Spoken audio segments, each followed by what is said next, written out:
I was bored. We were repeating ourselves, and I thought I didn't want to do the third series. Turning his back on subversive satire, Cleese joined forces with his 30-year-old wife, Connie Boo, the former New York waitress, to create something completely different, a conventional sitcom. After I finished Monty Python, I'd always wanted to do something with Connie. And I was invited out by a lovely man called Jimmy Gilbert. He'd been made head of Light Entertainment. He said, "What do you want to do?" And I said, "I'd like to do something with Connie." And he said, "All right, well, why don't you just go back home and talk to Connie? Give me a call and tell me what you'd like to do." John wanted to do something based on Donald Sinclair.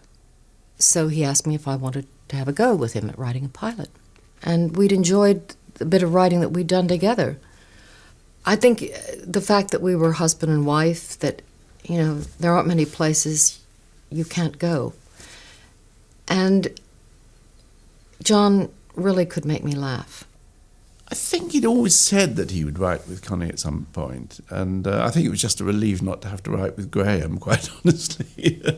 Gray was very cross with me for leaving Monty Python, and I'm not quite sure why, but I think that he felt great security being in a group. Gray didn't function terribly well on his own. Maybe he felt that Connie had supplanted him as a writer. I know that because John's told me that Connie was so important to the writing of those shows, and in fact, generally her contribution has been sort of rather neglected or downgraded, and John always said she was, very, very important in the way that the ideas were sort of put together. So John needed somebody else there, as I did with Terry Jones. You need someone to bounce the comedy off and to think about the ideas, and someone who can tell you, no, that doesn't work. We created it together. I think that it was the plot work. But, John's facility with language is extraordinary, and it was just wonderful to be working with him. Production on the pilot began on the 23rd of January 1975, and the first person to commit himself to the new show was Cleese's former Python director. When I first read the pilot script of Fawlty Towers, I was in fact banned from reading it in bed because I laughed so much. And even though we lived about half a mile from the nearest house, we were in great danger of embarrassing the neighbours. I think it was very exciting in the first series, because it was this little thing we were doing in a back room. I never thought it would get figures remotely near Python. Still to come, we look at the method behind the madness. The laugh was based on Connie's laugh, actually. Oh, he's a swine to have told that. But it's true, I guess. Now, Sybil, that's enough. And reveal how one of Fawlty's most brutal scenes was created. When she clouted me and John, we really felt it, John.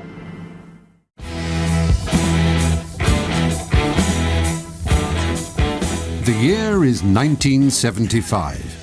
Harold Wilson is Prime Minister. Muhammad Ali and Joe Frazier have a thriller in Manila, while Arthur Ashe becomes the first black tennis player to win Wimbledon. London is hit by snow in June, and Margaret Thatcher becomes the first female leader of a political party.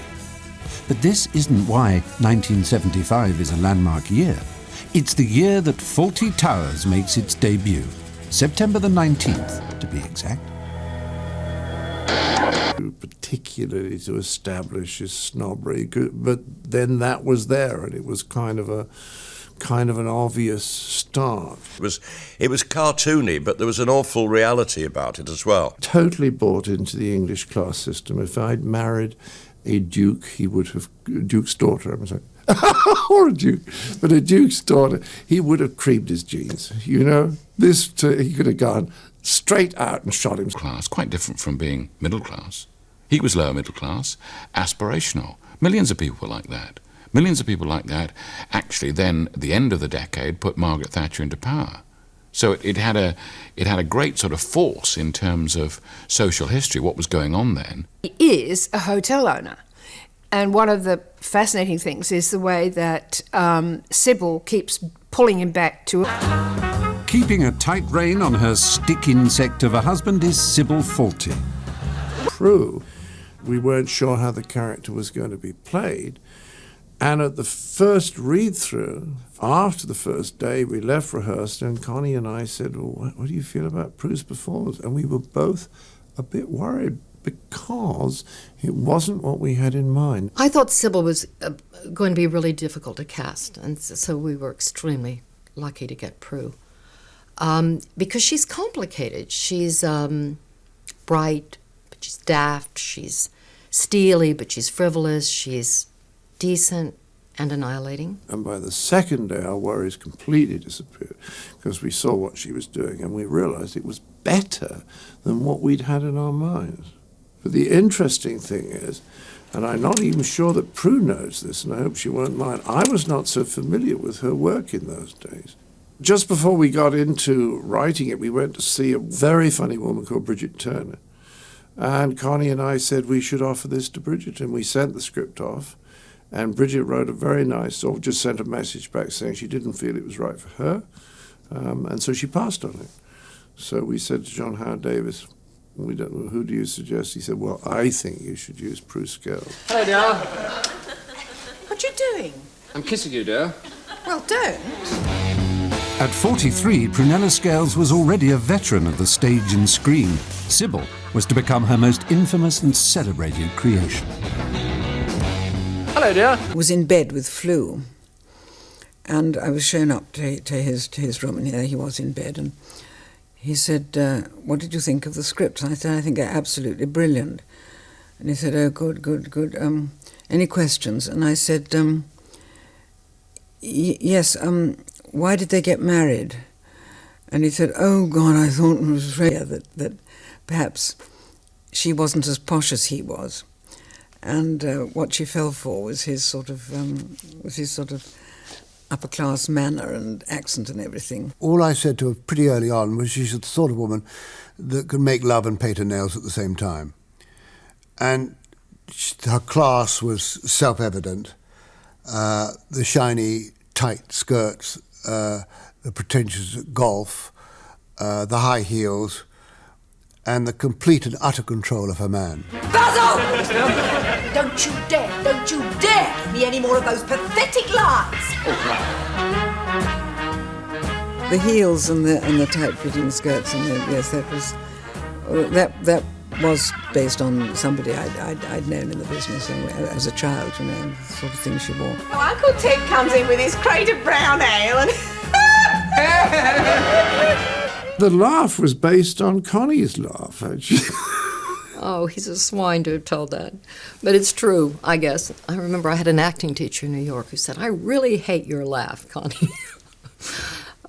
Yeah, what can I say? She would exhale and then draw her I hope she won't mind me saying, but she would laugh, because the great thing about Connie is when she laughs, she just busts a gut, you know. And she would do this.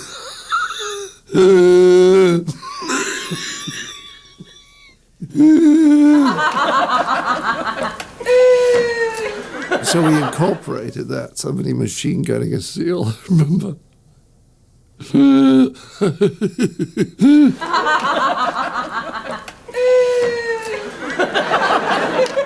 But as Fawlty Towers began to take shape, not everyone thought the sitcom was such a great idea. With Python, I think we'd all been sort of aware that we were trying to raise the stakes and have animation as a link and integrate film much more and be much more experimental in the form of the way we put the programme together. And there was nothing experimental in Fawlty Towers. It seemed very, very traditional. Terry Jones, I remember he called me, I think, a traitor. I was very surprised when John decided to do a straight sitcom. I mean, it isn't straight; it's funny. It's a wonderfully funny show. But I was surprised that he decided to go down the sitcom route. Really, the funny thing was how everyone got everything wrong. I mean, even the guy who at that time was reading scripts for Light Entertainment, he said, "I'm afraid I thought this one as dire as its title. It's a kind of Prince of Denmark of the hotel world, a collection of cliches and stock characters, which I can't see being anything but a disaster." Shall I read the guy's name out? No, he'll be retired now. Let's let him off. But it just shows, you see, people have no idea what they're doing. Surprisingly, the first episode of Fawlty Towers was not an instant hit. In a time when Britain only had 3 TV channels, a disappointingly low 3.7% of the population tuned in. First show was aired. Not very good initial reaction. I think the Mirror, the Sunday Mirror, said Long John short on jokes. What the critics thought was totally irrelevant. And it didn't hurt our feelings. I think that's what happens, you see. If you do something that is new, it seems to take longer, certainly did with Python, longer for people to get it. But when they do get it, they seem to get it more because it took a little time. I was just finding my feet working with John, and I think my performance was quite stilted. But what John was able to help me with, I think, was coming forward and creating ideas. Once we'd seen them do their performances, it helped Connie and me enormously to build. They'd started to put flesh on the bones. One character that blossomed into the perfect sidekick for Basil was Polly, the low-paid chambermaid. Connie was not just very funny. At the same time, she had no experience of working under the very demanding conditions of a sitcom where you have 5 days to rehearse something, which is not a lot. And then you have a 1 day in the studio and 2 hours in front of a studio audience, and that's very demanding. Deliberately did not give her a major part because I didn't want her to carry something that was going to be too difficult at the beginning. And if you look in the first show that she did, that she's holding her performance in a little bit, and then after that she flowers. I mean, she's wonderful. She's really wonderful. Hello, Fawlty Towers. Please put the bottle down. What is it? Kurt is drunk.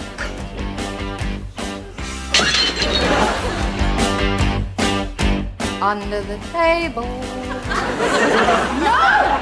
I think she's the least defined of all the characters. She is a go-between between Sybil and Basil, a sort of, as if they're her surrogate parents, she's there to keep the peace. Polly is really a sympathetic character because she is the voice of sanity, the still calm around which the madness happens. And yet she does try to get Basil out of holes. You know, you feel that she's got a very good comic character, but it was, I mean, in a way, she was perhaps weeks figuring out each script, and something like 2.5 weeks before we wrote a line of dialogue. John had a small study and a very big desk. The desk faced the wall. We just started to play. I used to type onto an old-fashioned typewriter, but we just sat there and talked to each other, and might write a word down or say, what was that thing that happened? The Murray handprint on her boob. Well, we'd had that idea, and we were writing weeks later. Connie said, what was that idea we had about that would work here? And I said, he thought, yes. What's that on your hand, Basil? What? Oh, that's some stuff in the cupboard there. Something I knocked over. John is highly instinctive, and I think he knew that he wanted to be monitored in some way. And women were very, very well written in Fawlty Towers, and that was basically Connie, because I remember suggesting a line early on, and Connie saying a woman would never say that. And I was saying, what, really? Wouldn't you? Why? So it was a tremendous learning process, and although at the beginning I was writing most of Basil and Manuel, and she was writing Sybil and Polly, towards the end, we were much more crossing over, and she was writing much more of Basil. Come on, give it to me. But this fast-paced farce presented huge problems when it came to production. Fawlty Towers differed from a lot of the sitcoms that were current at that time, but by virtue of the volume of the script.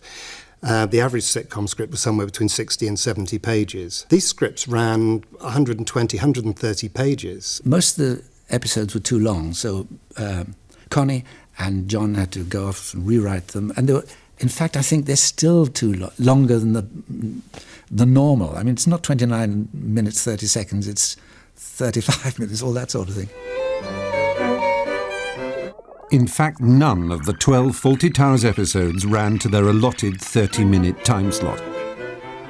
A feat unheard of in modern sitcom making. I always believe that you cannot do comedy fast enough, and I always optimistically hoped that it would run to time. It never did, of course.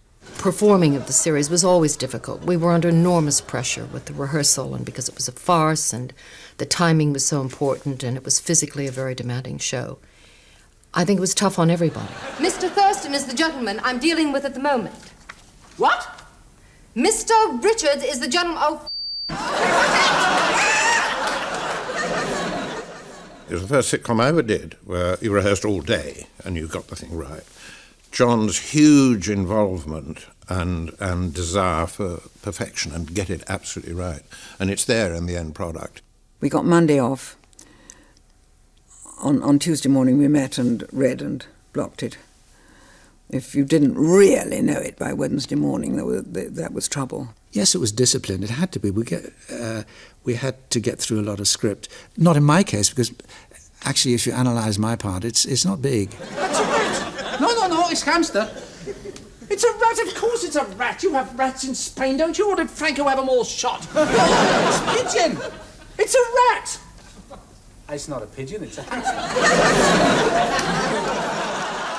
It was a feat of learning. And I used to go back and lie down. I had a little library, and I used to lie on the floor. I would record all the other lines onto a tape recorder, and I'd lie flat on the floor, and I would have it by my ear, and I would be doing my lines in the lines that I had recorded. It was the only way to get it done. I couldn't do it now. I could do one show, but I couldn't be there at 10 o'clock in the morning just starting the second one, because the pressure was relentless.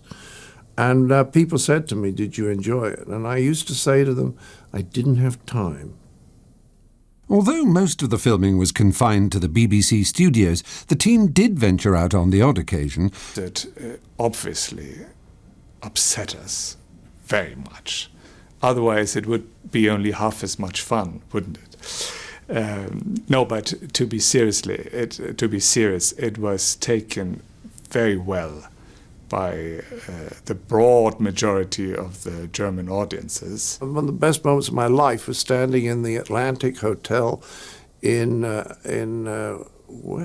Hamburg. And suddenly, as I was chatting to the concierge, a big, jolly German businessman sort of, "Hey, John!" and shouted across the lobby. And I turned round, and he said, "No mentions of war, huh?" And the entire lobby roars with laughter. I thought it was a wonderful moment. I thought, that's great, now we can get on with it. Fawlty Towers is very much a period piece in terms of relations with Irish people, foreigners of any kind. There's plenty, absolutely plenty of xenophobia and racism in Fawlty Towers, but because it's a character thing. It's who Basil Fawlty. You're so charming. Well, one does one's best. Written more than 30 years ago, it's easy to spot more than a spattering of racial stereotyping. Despite doing little to improve foreign relations, Fawlty became a hit around the world.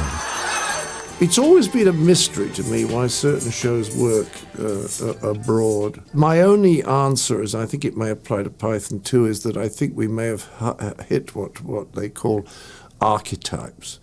That there were certain types of people represented by the characters that people from different cultures could recognize. To do a version of where they dub it into German, this German company understood that I come from Germany, it's my first language. Would I come over and play Manuel in German with a Spanish accent? I love you, Mr. Fawlty. I love you, Mr. Fawlty. But the German version would be, "Oh, Herr Fawlty, ich liebe dich, ich liebe dich."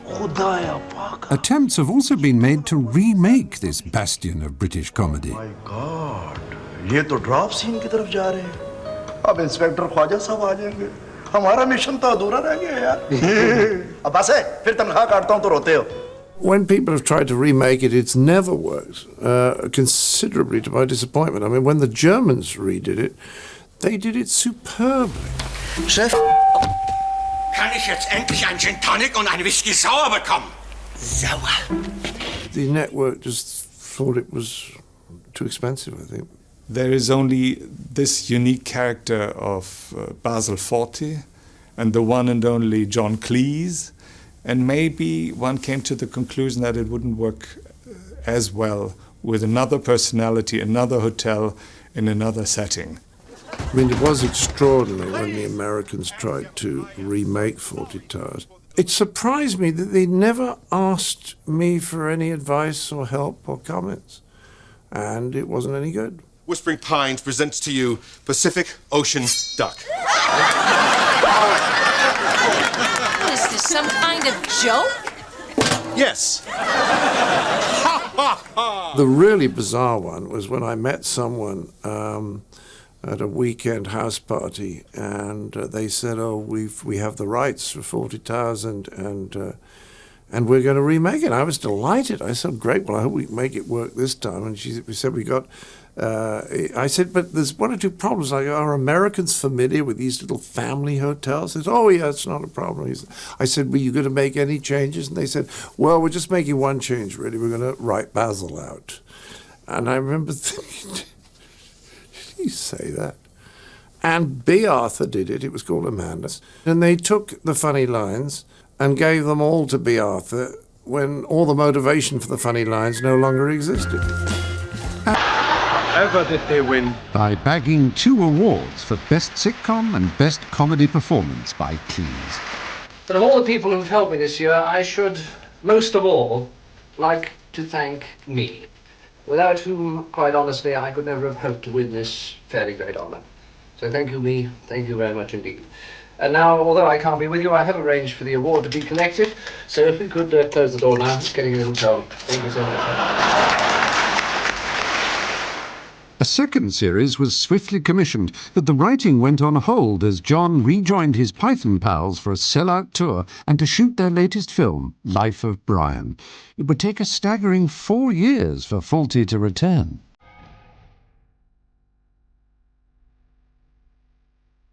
There was a huge gap between the two series, and also Connie and I, as far as I remember, got divorced. The work went on in spite of us and in spite of what was going on. It didn't save our marriage, but I think Fawlty Towers became a kind of refuge for our demons and angels, and that maybe was why we were able to go on to write the second series. We had been having doubts about the marriage in 74. And we finally split up in 76, and it was one of those relationships where there was an enormous amount of love and affection, and still is. But we first found it difficult to live together, so I moved out, moved back in, moved out, moved back in. And having finally moved out in the middle of 76, I think we started writing the next series about a year later, because there was no ill will. For us, it was a release, because somehow, I think, too, in the relationship of Sybil and Basil, we were able to get out a lot of our frustrations with each other through those characters. It was quite civil, and we got down to the work. I remember we'd get stuck, we'd take walks sometimes and not talk. And there were other times when John would take off like a racehorse in the work. He would just go, he was on his own track. And we had no idea. John would arrive, and then Connie would arrive later, and you just thought, well, she's come in a different cab or something. We had no idea. They kept it so, not particularly secret, but we just carried on as we carried on. I certainly don't remember it being a problem of any kind. They worked together beautifully, and it was a happy unit. And I didn't enjoy the second series as much as the first, because we felt this pressure to be as good. I did feel, yes, under pressure, but not to the degree on the second series I think that John did with his history. He had more at stake, and I could trust him to do the worrying, which I did. But it took off in a way that I don't think either of us had ever expected it would. It wasn't like the first series when you're sort of playing and discovering and having fun. It was kind of delivering the goods, and that wasn't as much fun. Coming up, problems mount on the second series as a punch-up in BBC corridors puts production under threat. he said, well, what's happening? And they said, well, we can't record tomorrow on strike. And we reveal how those infamous faulty signposts were created. Possibly the most shocking thing was actually the anagrams at the beginning. Was it not flowery?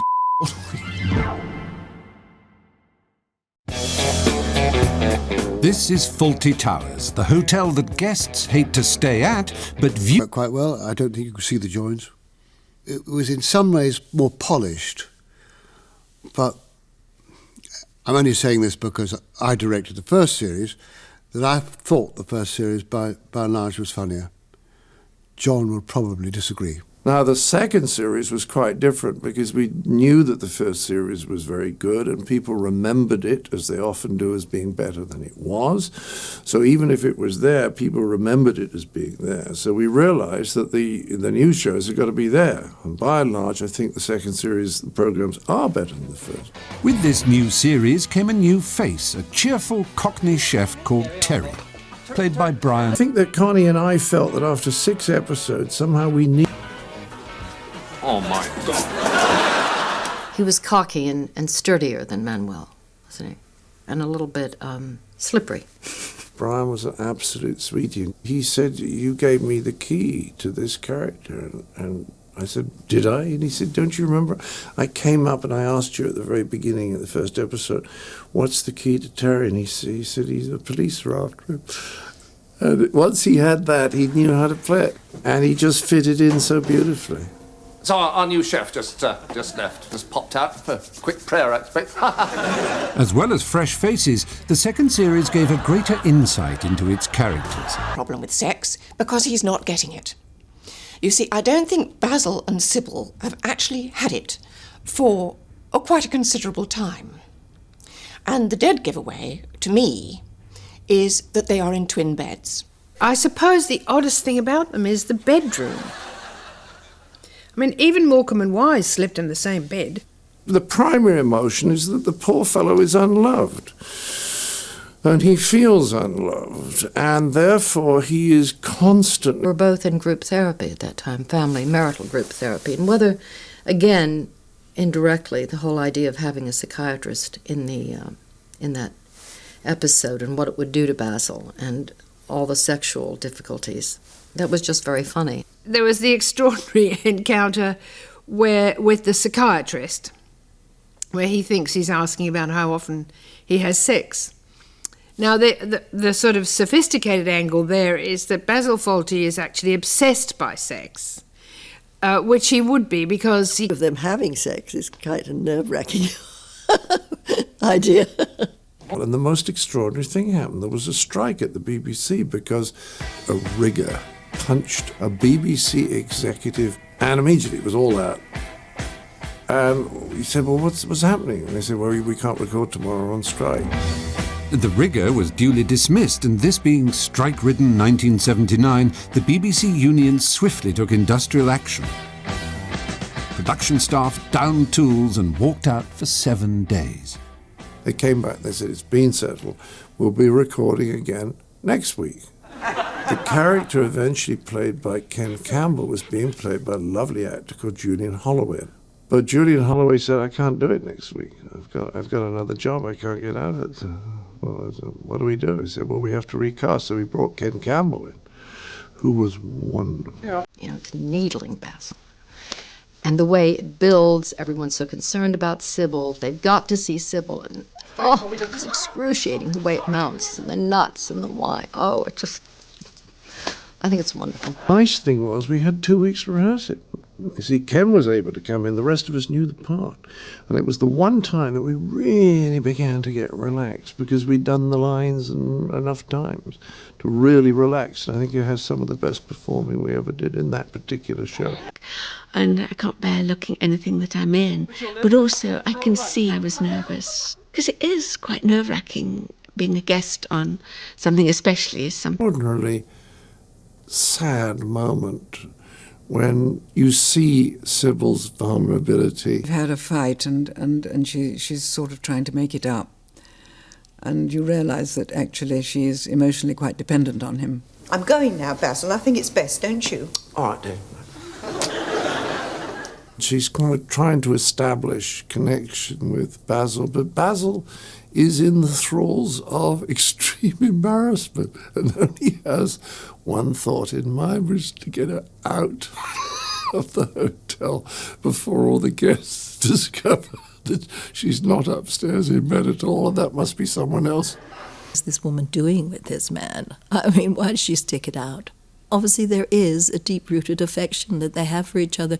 I mean, he knows his place, you know, he needs a woman like that. They work so well together. I'm sure there's many marriages like that. Sounds terrible, probably, but I think I have to say that Basil and Sybil's marriage is like most marriages that I have observed in my 70 years. We all make mistakes, dear. They work together. They can never escape from each other. Do you? You never ever learn. How on earth did the two of us ever get together? Black magic, my mother says. Well, she'd know, wouldn't she? The end. It was very sad, really. And there were a lot of people were saying, oh, don't worry, we'll be back in 4 years. We'll do Series 3 in 4 years. It'll be fine. Fawlty Towers shut its doors for the last time on Thursday, the 25th of October, 1979. Its creators picked up another 2 BAFTAs for Best Sitcom and Best Comedy Performance by Cleese. And Basil duly handed over the comedy baton to his successors. No, look, now listen, I'm not going to do it this week.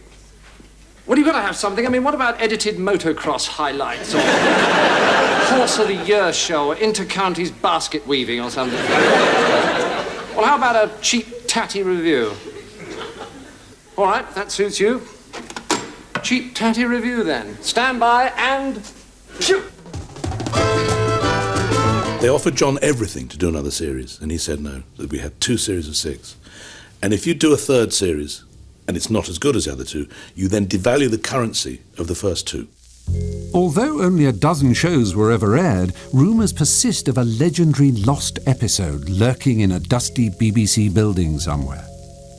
I have it at home, and for a small fee can be persuaded to send it to you by mail order. No, we have a just lovely idea. 13th episode. Unless it was made by an entirely different team, there is no 13th episode.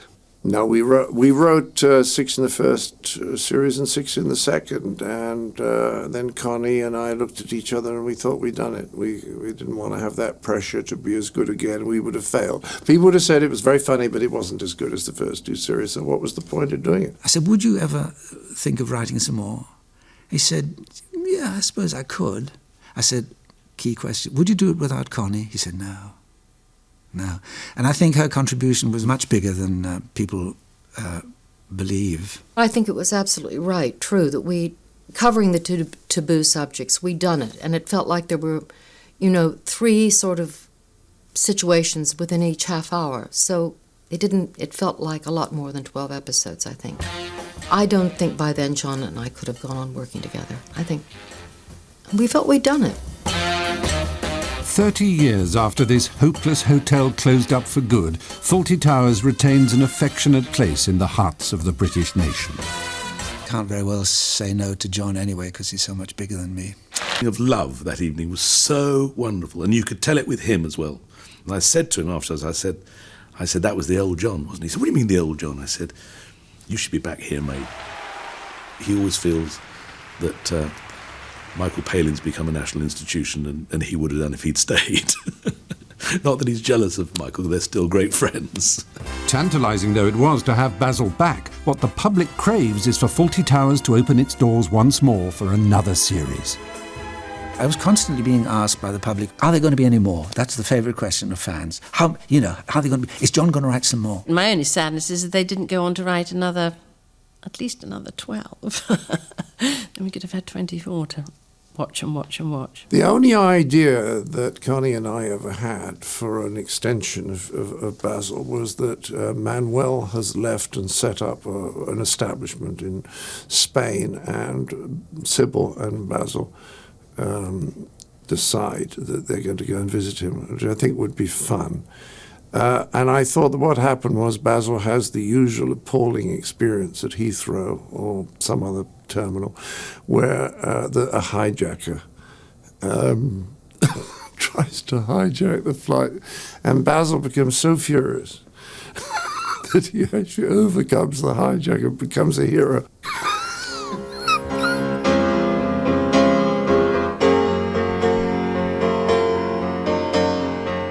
I've been 52, 53 years on stage, and yet Fawlty Towers, that full 9 minutes in one episode of The Builders, makes me recognise Danny Wood.